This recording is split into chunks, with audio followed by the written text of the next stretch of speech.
തീർന്നു അഥവാ തീർത്തു കളഞ്ഞു എന്ന് സമൂഹം വിധിയെഴുതിയ ഇടത്ത് നിന്ന് ഉയർത്തെഴുന്നേൽക്കുക എന്നുള്ളതാണ് ഈസ്റ്ററിൻ്റെ സന്ദേശം. യേശുവിനെ കുരിശിൽ തറച്ചു. കുറ്റമെന്തെന്ന് ആർക്കും കണ്ടെത്താനായില്ല. അവനെ വിചാരണ നടത്തിയപ്പോൾ തെളിഞ്ഞു കിട്ടിയ സത്യങ്ങൾ എന്തൊക്കെയാണ്? ഒറ്റിക്കൊടുത്ത യൂദാസ് വിളിച്ചു പറഞ്ഞു, നീതിമാൻ്റെ നിഷ്കളങ്കൻ്റെ രക്തം ഞാനിതാ ചിന്തിയിരിക്കുന്നുവെന്ന്. അവനെ വിധിക്കുവാനായി വിധിയാളനായി നീതിപീഠത്തിലിരുന്ന പീലാത്തോസ് അവനെക്കുറിച്ച് നൽകിയ വിധിവാചകം, ഈ മനുഷ്യനിൽ യാതൊരു കുറ്റവും ഞാൻ കാണുന്നില്ല എന്ന്.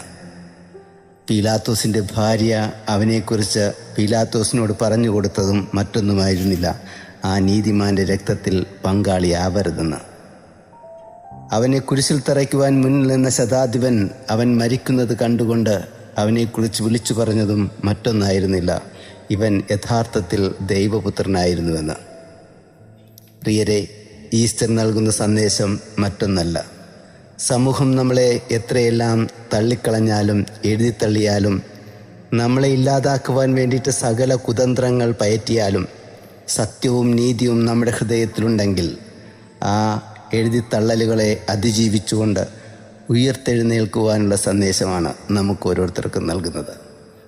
ആരെല്ലാം നമ്മളെ എഴുതിത്തള്ളിയാലും നമ്മുടെ ഹൃദയത്തിൽ നന്മയുണ്ടെങ്കിൽ ഏത് കല്ലറകളെയും ഏത് ചങ്ങലകളെയും ഭേദിച്ചു വരാനുള്ള ശക്തി ഉദ്ധിതനായ ക്രിസ്തു നമ്മിൽ ഓരോരുത്തരിലും നിക്ഷേപിച്ചിട്ടുണ്ടെന്നേ. God bless you. എല്ലാവർക്കും ഹാപ്പി ഈസ്റ്റർ.